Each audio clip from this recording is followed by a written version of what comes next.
శుక్లాంబరధరం విష్ణుం శశివర్ణం చతుర్భుజం ప్రసన్నవదనం ధ్యాయేత్ సర్వవిఘ్నోపశాంతయేత్. గురుర్బ్రహ్మా గురుర్విష్ణుః గురుర్దేవో మహేశ్వరః గురుః సాక్షాత్ పరబ్రహ్మ తస్మై శ్రీగురవే నమః. వ్యాసాయ విష్ణురూపాయ వ్యాసరూపాయ విష్ణవే నమో వై బ్రహ్మనిధయే వాసిష్ఠాయ నమో నమః. కూజంతం రామ రామేతి మధురం మధురాక్షరం ఆరుహ్య కవితాశాఖాం వందే వాల్మీకికోకిలం.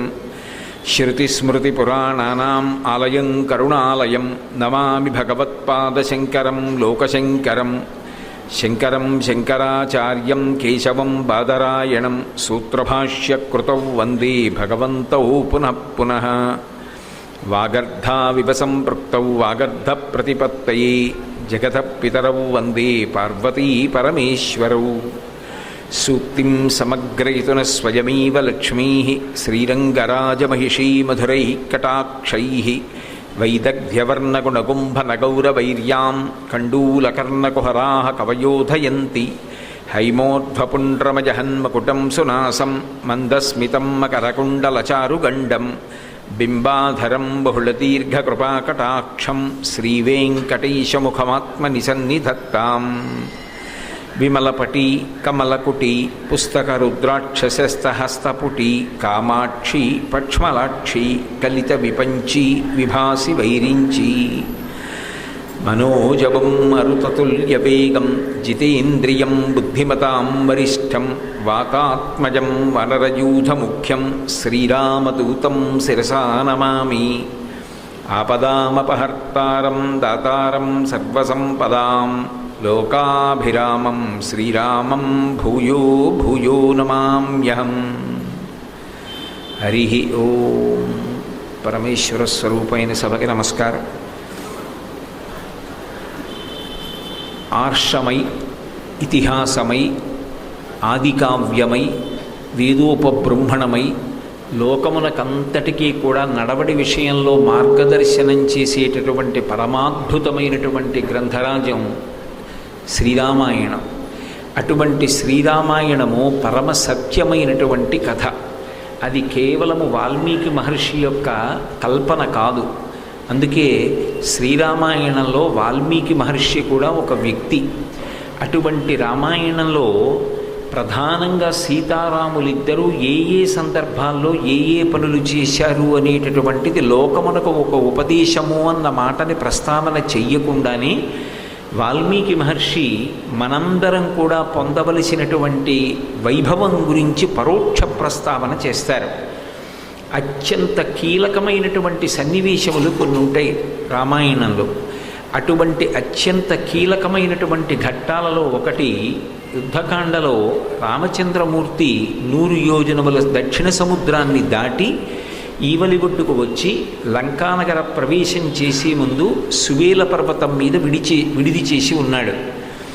ఆయన 100 యోజనముల సముద్రాన్ని దాటాడని, సువేల పర్వత శిఖరముల మీద ఆసీనుడై ఉన్నాడని, అపారమైనటువంటి వానర బలంతో వచ్చాడని, ఏ క్షణంలోనైనా కాంచనలంకా పట్టడాన్ని ముట్టడించవచ్చని రావణాసురుడు తన గూఢచారుల వలన తెలుసుకున్నాడు.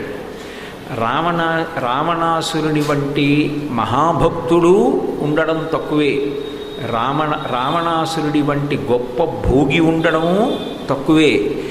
ఆయనకున్నంత ఐశ్వర్యం కానీ, ఆయన చదువుకున్నంత చదువు కానీ, అంతటి పరాక్రమ విశేషాలు కానీ తక్కువ మందిలో భాసిస్తాయి.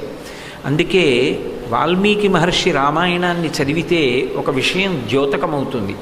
ఒక తప్పు ఉంది కదానని వ్యక్తి యొక్క శీల వైభవాన్నంతటినీ పాడు చేసి మహర్షి మాట్లాడరు. కానీ ఏ పెద్ద అవగుణం ఉంటే ఎన్ని సుగుణములు ఉన్నా ప్రకాశించవో అంత పెద్ద అవగుణము రావణాసురుని యందుంది.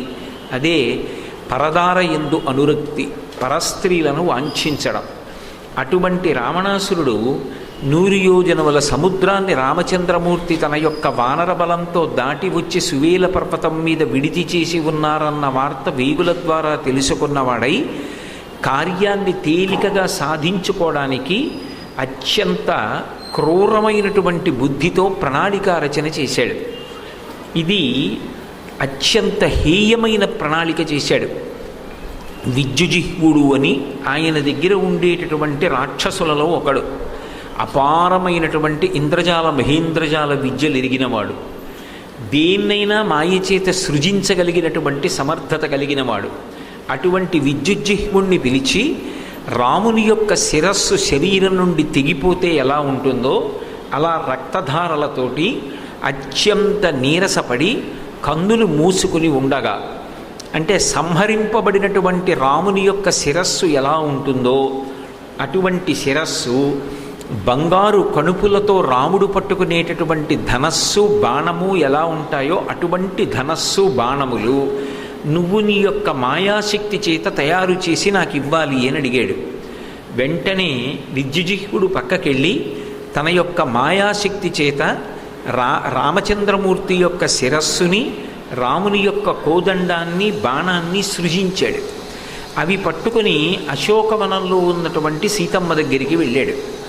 వెళ్ళినటువంటి రావణాసురుడు మొట్టమొదట ఈ తలని చూపించలేదు, ధనస్సుని బాణాలని చూపించలేదు. అవి విద్యుజిహ్వుని దగ్గర ఉంచాడు. తనని అనుగమించి వస్తున్నాడు. అతన్ని సీతమ్మ దగ్గరికి ప్రవేశపెట్టలేదు.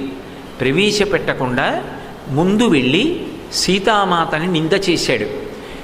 ఒక నరాధముండి చూసుకొని ఆయన వచ్చి నిన్ను రక్షిస్తాడని నువ్వు నమ్మి నన్ను ధిక్కరిస్తున్నావు. కానీ ఆ నరుడైనటువంటి రాముడు అత్యంత ఆవేశపూరితుడై 100 యోజనముల సముద్రాన్ని దాటి నిన్న రాత్రి సువేల పర్వత శిఖరం మీద విడిది చేశాడు. గాఢ నిద్రలో ఉన్నటువంటి రాముని యొక్క కుత్తుకని నా సైన్యాధిపతి అయినటువంటి ప్రహస్తుడు కోసేశాడు. నిద్రలో ఉండగానే రాముడు సంహరింపబడ్డాడు. లక్ష్మణుడు ఈ వార్త తెలిసి దిక్కులు పట్టి పారిపోయాడు. హనుమ యొక్క మెడ విరిచి చంపేశారు. అలాగే సుగ్రీవుని యొక్క కంఠాన్ని వెనక్కి వంచి ముందుకు వంచి తిప్పి విరగ్గొట్టేశారు. వివిధ మైందులు మొదలైనటువంటి వారందరూ కూడా పడిపోయారు. ఇవాళ కొన్ని కోట్ల వానరములు దిక్కుతోచక దిక్కులు పట్టి పారిపోయాయి. ఆ యుద్ధంలో మరణించినటువంటి రామచంద్రమూర్తి యొక్క శిరస్సుని, ఆయనైతే రామచంద్రమూర్తి అనడు, నాకు అలవాటు మీద రామచంద్రమూర్తి అని వస్తుంది, రాముని యొక్క శిరస్సుని, ధనుర్బాణాల్ని ప్రహస్తుడు తీసుకుని వచ్చాడు.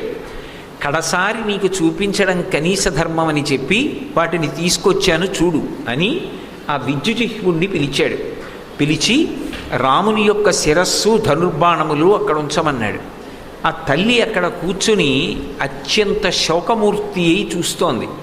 చూస్తుండగా తీసుకొచ్చి ఆ శిరస్సు, ధనస్సు, బాణము అక్కడుంచి, ఏ పురుషుడు ఎంత క్రౌర్యము కలిగినటువంటి వాడు కూడా అనకూడనటువంటి మాట ఒకటి అన్నాడు.